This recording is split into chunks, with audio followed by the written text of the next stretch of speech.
औज़ुबिल्लाहि मिनश शैतानिर्रजीम बिस्मिल्लाहिर्रहमानिर्रहीम। अस्सलाम वालेकुम फ्रेंड्स, उम्मीद है सब खैर से होंगे। फ्रेंड्स, आप में से जो लोग अपने घर में मुर्गियां पालते हैं, चाहे वो किसी भी मकसद के लिए पालते हों, गोश्त के लिए, अंडों के लिए या चूज़े हैच करवाने के लिए, तो फ्रेंड्स हम सब लोग मुर्गियां पाल तो लेते हैं और समझते हैं कि मुर्गियां को बस दाना डालना है और इनको बस अच्छी दाना डालना है और उसके बाद थोड़ी सी केयर करनी है, पानी देना है साफ़ सुथरा, तो ये मुर्गियाँ कहीं नहीं जाती हैं। हालांकि फ्रेंड ऐसा नहीं है। अगर आप लोग अपने घर में मुर्गियाँ पालते हैं तो आप लोगों को एक बहुत ज़रूरी चीज़ जो है वो आपको मुर्गियों के लिए करनी चाहिए, और वो चीज़ क्या है वो मैं आपको आगे चल के वीडियो में बताऊँगा। और अगर वो काम आप अपनी मुर्गियों के लिए नहीं करेंगे रेगुलर, तो आपको मुर्गियों के मुतल्लिक आपको बहुत बड़ा नुकसान और अचानक नुकसान उठाना पड़ेगा, जो मैंने भी कई बार अपनी सुस्ती की वजह से मैंने वो काम अपनी मुर्गियों के लिए नहीं किया और कई बार नुकसान उठाया उसी काम को ना करने की वजह से। और नुकसान भी ऐसा फ्रेंड जो अचानक हो आपकी मुर्गियों के मुतालिक, तो वो अब क्या है चीज़ वो मैं आपको आगे बताता हूँ वीडियो में। तो मेरी वीडियो को आखिर तक लाजमी देखिएगा, आपको इस वीडियो में कुछ नया सीखने को मिलेगा। फ्रेंड्स, आप लोग घर में अपने मुर्गियाँ पालते हैं और समझते हैं कि बस मुर्गियों को दाना डालना है और पानी देना है और थोड़ी सी जगह देनी है उनको चढ़ने फिरने के लिए, तो ये काफ़ी है, इसी में मुर्गियाँ पल जाएंगी। तो फ्रेंड ऐसा नहीं है। फ्रेंड्स, आपकी मुर्गियाँ जानदार हैं, ये बीमार भी होती हैं और इनका मुख्तलिफ़ किस्म की बीमारियाँ होती हैं, जैसे कि लूज़ मोशन हो गया या सांस के मसले हो गए, डिफरेंट मसाइल उनको पेश आते हैं। और साथ साथ फ्रेंड एक ऐसा मसला, अब खामोश बीमारी आपके स्पेशली पोल्ट्री को साल में कभी भी आ सकती है, अचानक आ सकती है, जिससे आपकी मुर्गियां सर्वाइव नहीं कर पाएंगी और आपका लॉस हो जाएगी और आपकी मुर्गियां मर जाएंगी। वो खामोश बीमारी क्या है, अटैक क्या है फ्रेंड्स, उसका नाम है रानी खेत। तो फ्रेंड्स, रानी खेत एक ऐसी बीमारी है, ऐसा एक वायरस अटैक है, आपकी किसी भी किस्म के बर्ड पे आ सकता है, लेकिन अभी हम पोल्ट्री की बात करें तो मैं पोल्ट्री के मतलब समझाऊंगा। फ्रेंड्स, ये ऐसा खामोश वायरस है, रानी खेत के फ्रेंड एनडी भी कहते हैं। एनडी का मतलब न्यू कासल डिजीज़। तो फ्रेंड्स, ये आपकी मुर्गियाँ बिल्कुल ठीक चल रही होती हैं, पल रही होती हैं, और अचानक आप एक दिन सो के उठते हैं, अपने पोल्ट्री फार्म में जाते हैं या बर्ड हाउस में जाते हैं, आप देखते हैं कि आपकी एक मुर्गी सुस्त बैठी हुई है, टांगों से बैठ गई। आप कहते हैं यार रात को तो बिल्कुल ठीक थी, एकदम इसे क्या हुआ है। तो फ्रेंड, एकदम जो होता है वो रानी खेत का ही 90% अटैक होता है। आप लाख इसका इलाज कर लें, 99% आपका वो बर्ड एक्सपायर हो जाता है। अभी कुछ दिन पहले फ्रेंड मेरे साथ भी यही हुआ है। और फ्रेंड, इसलिए कहते हैं कि आप टाइम बाय टाइम रानी खेत की वैक्सीनेशन लाजमी क्या करें, और वैक्सीनेशन वो कौन सी होती है वो मैं आपको शेड्यूल समझाता हूँ अभी आगे चल के, लेकिन आप पहले मेरी स्टोरी सुन लें। फ्रेंड्स, आप लोग जो मुझे शुरू से फॉलो कर रहे हैं और जिन्हें आए हैं उनका मैं बता दूं कि फ्रेंड्स मेरे पास थी 3 असील की मुर्गियाँ। मैंने पट्ठे लिए थे कुछ लास्ट सर्दियों में, जो कि अब इस टाइम आपके फ्रेंड्स वो पट्ठे जवान हो गए थे, जिनमें से 3 मुर्गियाँ मेरी रेडी थी, ये 2 मुर्गियाँ जवान हैं, तीसरी भी यहीं फिरा करती थी। ये मुर्गा मैं अभी लेटेस्ट लेके आया हूँ अपने ये बर्ड हाउस के लिए, असील का हीरा ये मुर्गा है। और यहीं पे तीसरी मुर्गी फिरा करती थी इनके साथ ही, वो भी अब ब्रीडर बन चुकी थी, मुर्गा नहीं था मेरे पास, ब्लैक मुर्गा था, वो मैंने सेल कर दिया था, मुझे वाइट मुर्गी की तलाश थी। तो फ्रेंड्स, मैं यहाँ पे फिरता थी 3 मुर्गियाँ, सारी गर्मियाँ सारी सर्दियाँ, सर्दी अलग सख्त होती है, पिछली गर्मियाँ भी सर्दियाँ भी उन्होंने अच्छी गुजार ली, ईजीली, उन्हें कोई मसला नहीं हुआ, बिल्कुल ठीक जा रही थी। तो ये मुर्गा भी मैं ले आया था, ये भी सब साथ फिर रहे थे इकट्ठे, ये 2 मुर्गियाँ ये थी, तीसरी यहाँ फिरती थी, इसके साथ दोस्ती थी उस मुर्गे के साथ, मुर्गी की यहीं फिरा करते थे, बिल्कुल ठीक था, सही जा रहा था। मैं सुबह आया, मैं देखा कि 2 मुर्गियाँ यहाँ बैठी हुई हैं, अब ये कुड़क हुई पड़ी हैं, अंडे नहीं हैं। तीसरी मुर्गी वहाँ बैठी हुई थी, पैरों से बैठ गई थी, चल फिर नहीं रही थी, और कुछ उसने खाया पिया नहीं हुआ था और लेटी हुई थी।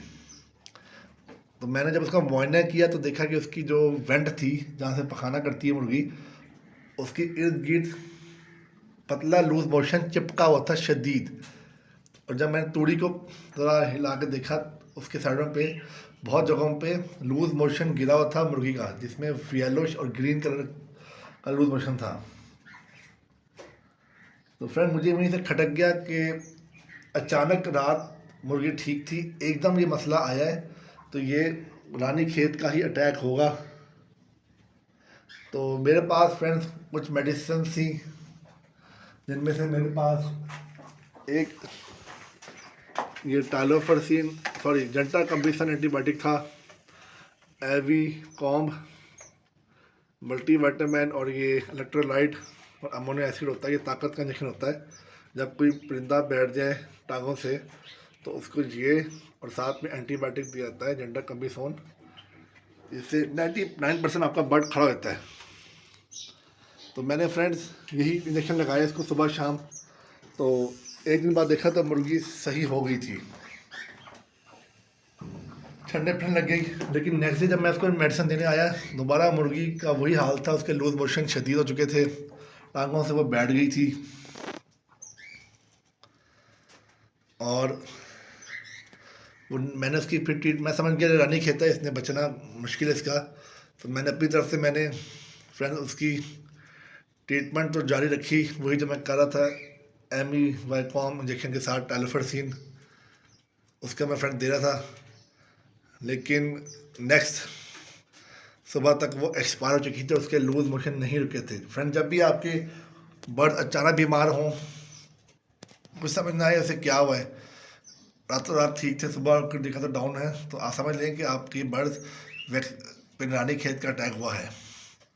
अब आपने फ्रेंड्स करना क्या है, रानीखेत से बचने के क्या करना है आपने फ्रेंड्स सिंपल सा तरीका है। आपने रानीखेत से अपने अगर मुर्गियों को बचाना है तो आपने 2 काम लाजमी करने हैं फ्रेंड्स। आपने साल में 2 बार रानीखेत की वैक्सीनेशन आपने दोस्तों लाजमी करनी है। अब रानीखेत की वैक्सीन कौन सी करनी है आपने फ्रेंड्स, तो मैं आपको बता दूं कि फ्रेंड्स जनवरी के महीने में, क्योंकि सर्दी शदीद होती है, तो आप दिसंबर के एंड में या दिसंबर के शुरू में आप NDIB की वैक्सीनेशन लाजमी अपने मुर्गियों को करें। और वो वैक्सीनेशन कैसे की जाती है, आप किसी भी वेटरनरी जनरल या डंगरों के आसान फार्म में डंगरों का जो होता है मेडिकल स्टोर वहाँ जाएँ, उन्हें कहें जी मुझे NDIB की वैक्सीनेशन दे दो, वो आपको बर्फ़ में डाल के एक शीशी दे देंगे। वो घर ला के आप उस शीशी के में दवा होती है, उसको एक बड़े बर्तन ऐसा जैसे ये बर्तन पड़ा पानी का, इसमें मिला दें और 2-3 दिन के तरह वैक्सीन तैयार करने के बाद 203 दिन के तरह आपने पिलाने हैं फी बर्ड को। चाहे छोटा हो तो 1 कतरा, बड़ा हो ऐसे हों ब्रीडर तो 2 कतरे 3 कतरे पिला दें, चूज़े हैं तो 1-1.5 कतरा पिला दें। और इसी तरह जब गर्मियाँ आएंगी तो फ्रेंड आपने अप्रैल मई में आपने ND लसोटा की वैक्सीन करनी है अपनी मुर्गियों पे। तो साल में 2 गई, गर्मियों में अप्रैल मई में आपने कर दी ND लसोटा, अप्रैल मई में कर लें, और दिसंबर या जनवरी में कर लें NDIB होती है फ्रेंड्स, ये ND तो हो गई रानीखेत, IB का मतलब होता है ये भी, ये जो सांस के मसले जो सर्दी में आते हैं आपकी मुर्गियों में वो नहीं आएंगे। और जो लसोटा होती है ये आपकी मुर्गियों को गर्मियों से बचाएगी और लूज मोशन वगैरह के मसलों से बचाएगी जो गर्मियों में आते हैं। और रानीखेत की जो मज़ीद बीमारियाँ होती हैं उनको भी ये कवर कर लेती है। तो अगर साल में 2 वैक्सीनेशन, गर्मियों में ND लसोटा और सर्दियों में NDIB ये करेंगे आप रेगुलरली, तो आपकी मुर्गियाँ, पोल्ट्री, बर्ड्स कहीं नहीं जाते इंशाल्लाह। और साथ साथ साल में एक बार आप किसी भी अच्छे एंटीबायोटिक जैसे टाइलोफर्सिन उसका कोर्स करवा दें 5 दिन का, साल में हर महीने में एक बार। तो इससे इंशाल्लाह आपकी मुर्गियाँ कहीं नहीं जाएंगी। और अपना बर्ड हाउस जो साफ़ रखें, ये तो गंदा हुआ भी, इसी तो थोड़ी चेंज करनी है। दीवारें साफ़ रखें, स्टेलाइज रखें और मौसम के हिसाब से बिछाली बिछाएं, तो आपका बर्ड कहीं नहीं जाएगा। मुझसे गलती हुई, सुस्ती हुई, मैंने वैक्सीनेशन नहीं की हुई थी, इसलिए वो मेरा बर्ड जवान ब्रीडर मुर्गी थी, वो एक्सपायर हो गई। तो आप भी इस मसले में से दो चार ना हो तो आप भी लाजमी वैक्सीन कीजिएगा, जिस तरह मैं समझाया आपको। तो इंशाल्लाह आपको ये टिप्स तो दिए हैं, फॉलो करेंगे तो आपका बर्ड कहीं नहीं जाएगा, आपको लॉस नहीं होगा अल्लाह के हुक्म से। तो आप, उम्मीद है आपको वीडियो अच्छी लगेगी। तो बहुत सारा ख्याल रखिएगा अपना, दुआ में रखिएगा। अल्लाह हाफिज़।